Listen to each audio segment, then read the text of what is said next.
Uh, Welcome, first of all. And it's really, really nice that we are able to interact. And it's absolutely awesome to see a 780 score.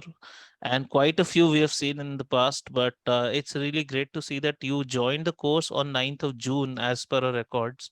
And in the self-paced mode, you were able to score a 780 in 2 months and 1 week. So something like August 17th is when you wrote the exam. Right. So, how was it for you? Because this is the first time we are interacting. I had no clue about this. Obviously, a lot of people who take the self-paced course, I barely interact with them unless they want to. So, what was the experience of the course for you, and what worked for you overall? Please tell. Thank you so much, sir, first of all. And the course, I think the course in itself was really well designed. It was really very easy for me to follow. But I Mhm. think my GMAT journey, it was difficult for me because I had a 7 a.m. to 9 p.m. job Mhm. alongside which I was preparing. Mhm. So, 7 a.m. to 9 p.m. That is 14 hours. right, Monday to Saturday. And on Sundays, I was working half days. So you're working 6.5 days, and that to 14 hours a day. And Right. then also you could do it in 2 months and 1 week. So that is 9 weeks in a way. That is phenomenal. That's great. So please tell us about your journey. Yes, please. Yeah, so I think because I was on a very stringent timeline, I had Mhm. already decided that I need to complete this by August end somehow. Mhm. So I scheduled myself that I need to finish all the learning videos in 1 month and Mhm. then 1 month for practice. So Right. now the entire trouble was I could not set out time specifically for pre-work or post-work because I didn't know how much time it would take. But Right. I knew I had to give it my all because I had seen your past students' testimonials and I had heard your advice that no matter how much time it takes, I need to follow it very sincerely. Otherwise, I won't be able to gain out of the video. Right. And I think that is exactly what I did. Even if I was off my target, Mm. for example, I had decided that I need to complete 3 or 4 videos by the end of this week. But because of the pre work or post work, it Mhm. was taking me a little extra time. I was willing to give that extra time. Mhm. And because I knew that I had to do it the right way. And I think Right. that is the biggest thing that helped me that I followed all the do's and don'ts that you had specified from the get go. That no matter how much time it takes at the beginning, don't time yourself even if it Mm. takes like 2 3 days just to finish one piece of pre-work or post-work. Mhm. I was willing to give that despite like my stringent timeline. So you So were very clear that I'll not compromise on the quality of learning. I might not solve as many questions later once I get it. I think that is what you're saying. Okay, right, great. Yeah. exactly. And what were your challenging areas? Let's say, was it quantitative? Was it sentence correction, critical reasoning, reading comprehension? Or was it the overall pacing? I mean, there are challenges people face with stamina, concentration, and pacing also, and the exam execution. So I'll come to the exam part later. In terms of preparation, what were your challenge areas and how did you tackle and how did the course help you with each of these? Please tell. Yeah, so I think the biggest challenge area for me was quant. And my accuracy was really terrible when I started. I was getting all the questions wrong, even though I was giving in a lot of time. I was Mhm. pondering over the questions a lot, but I just wasn't getting it correct. Mhm. So the and also for sentence correction, Mhm. my accuracy was really poor when I started. Mhm. So the way that I handled it was exactly how you had mentioned in one of your videos. I think you said that when something is your weakness, you take it head on and you start solving it for 8 hours straight. You just go Right. on solving that and you go back to the basics. You look at the rules once again, not just keep on solving Mhm. blindly, but go back to the rules and learn from it. See where you're going wrong. So I think that is exactly what I did. I solved all those weak areas. I kept on solving it for 1 2 days straight. And by the end of it, it really just became my favorite topic. And I was like, bring this on. Right. So The it math and became, SC both, you mean? yeah. And what were your challenges, if at all, with CR and RC? Please tell. So RC was my comfort zone from the Mm. beginning. I think my accuracy was good there. Mm. For CR, I had a little bit of trouble, especially with the strengthened sort of questions and assumption questions. And Mhm. assumption was the most critical of it all. Mhm. So I think again I followed the same technique. I just kept on solving CR questions straight from the CR 700, 800 level Mhm. questions PDF, and I went back to all the techniques, and I realized that it had to come to me naturally. I Mm. was really sort of taking it very seriously that I had to apply this. I was trying to apply it very consciously at the beginning. So I But think that, what worked for you in this case, Sejal, is that you were so clear that I have to imbibe this style of thinking only and not let my intuition probably take over. And correct, is that correct? That rather than solve too many questions blindly, you wanted to be right by the process of it, correct, correct. right? Yes. And please tell us your mock experiences if you've taken any, and what the scores were like. What were you even, just before the exam, what were the challenges or worries or something, and how the exam experience was. Did you find anything unusual? Step by step. So, first, I mean, let's say a week or two before, how many mocks did you write? What were your anxiety issues, if at all? And then the actual experience. Yeah. Yeah. So overall, I think I had written 6 mocks, Hmm. and just a week before, I think 1 week earlier, I had taken 2 mocks and probably 3 to 4 sectionals overall, including both Hmm. quant and verbal. Right. And my performance was not great in those last few mocks, and Hmm. I was really actually worried Hmm. that I'm not performing well and I don't know how I'll do on the actual Hmm. test day. Hmm. But I didn't sort of let that affect me or bring me down, because eventually I thought that if I make mistakes here, I won't repeat the same mistakes on the actual test date. And Right. that was the learning I took So away you from. did a very pattern based study that once I've done and understood something, that won't really affect me once. I mean, that is a great. And on the exam day, were there any unusual surprises? Even one you feel that no, this was unusual for you? Anything?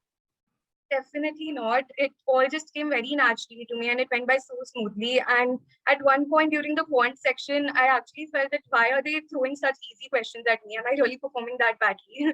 Because it felt so easy to me because of my Right. preparation. And how was verbal? Because verbal 47, by the way, is phenomenal. We checked with GMAC. Okay, the official body, and out of the 36,000 people in India who take the GMAT officially every year, under 10, that is less than 10 people every year score a 47 or above. So that is like, and we had Harshit also who scored the same, and we had two more people. So quite a few from my institute scoring that number out of the 10. But I'm still asking, like, this is just phenomenal in any sense. So how did that happen? Was it very smooth for you? Did you get stuck on anything? Did any question trouble you? Please tell. Uh, so I think RC definitely, as I mentioned, it was my comfort zone from the beginning. So that wasn't really a challenge to me. But the only challenge was, I think, sentence correction and CR. But I had worked so hard on it because I knew that those were my weak areas. So I was specifically working very hard on that as my test date actually approached. And on the actual test day, I didn't face any trouble at all in any of those areas. Like all the SC questions and CR questions, it just came so naturally to me. And those were the Mhm. areas where I actually saved time. Right, So right.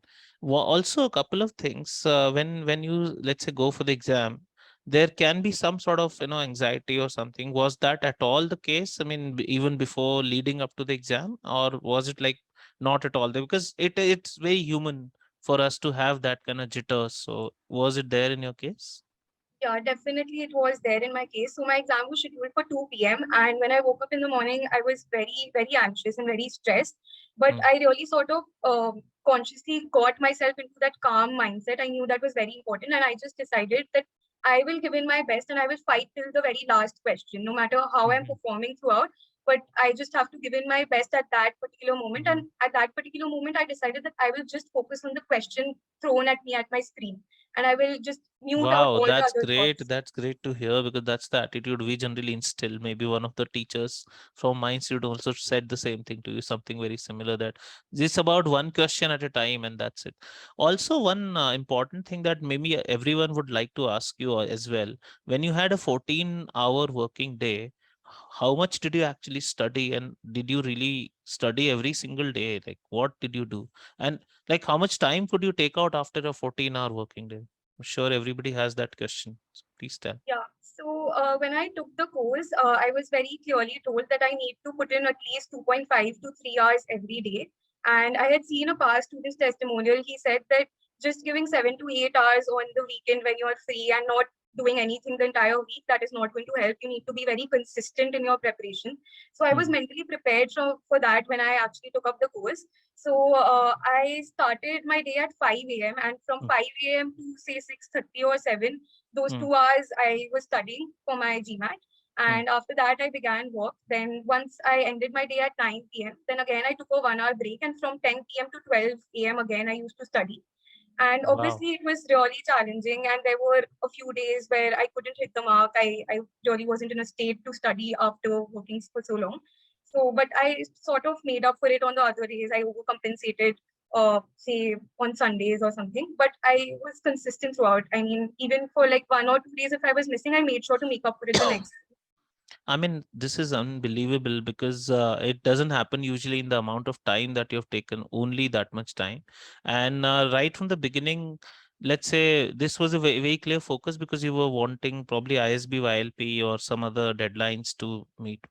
So Right. now you are applying only to those, or are you really thinking better? Because did you even, when you started, did you even think a 780 or a 760 or 770? I mean, or was it like just something that happened along the way when you started preparing?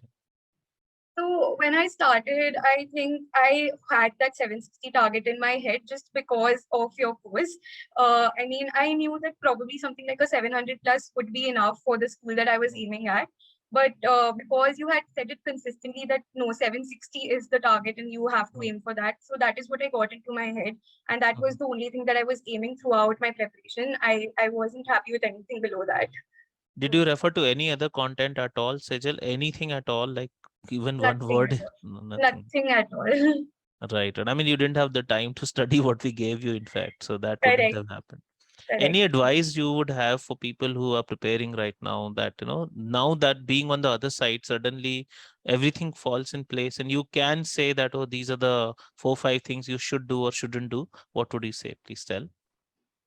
So I think firstly that to definitely follow all the advice that sir has given out in all the videos and all the testimonials that the students have spoken about, the things that have worked. So they genuinely do work. For example, the pre-work and post-work things that I mentioned, it was really difficult for me because I wasn't hitting my targets and that stress was sort of building up that I am not meeting my targets. But I knew Mhm. that this is the only way to do it and I had to stick to the process. It was a very Right. structured course, and if I don't follow it, then I am not getting anything out of it. I'm not making the most out of it. So Right. that would be my biggest advice, that do all the pre-work and post-work very sincerely. And I think even if your performance in mocks or sectionals is not going well, just take it in a positive light that if you're making this mistake now, you won't repeat it on your actual test date. So instead of stressing about it, just learn from it, I would say. And another thing is, don't ignore your weaknesses. This is something I used to do initially, but don't ignore your weaknesses. Take it head on, work on it for 8 hours, 16 hours straight, and you will overcome it. And as I said, that on the test day, just mute out all other thoughts. And it's just about the question on your screen, and just decide that you are going to give in your best and fight till the last question. Thanks a lot, Sejal, for your time, and it was absolutely wonderful interacting with you. Being the first time, and I mean, a student who's just written a few doubt mails and few strategy mails. I saw like 6 emails all in all we had from you during this time. So, and that means the course worked for you most of the times, at least in terms of the concept and in terms of the mm, questions and their explanations. You probably had more on strategy and planning and those kinds of standard things. All right. Thanks a lot for your time and all the very best for ISB applications and probably future applications as well later. Bye bye. Thank you so much. Thank you. It was great Right. being here. Right. Bye bye.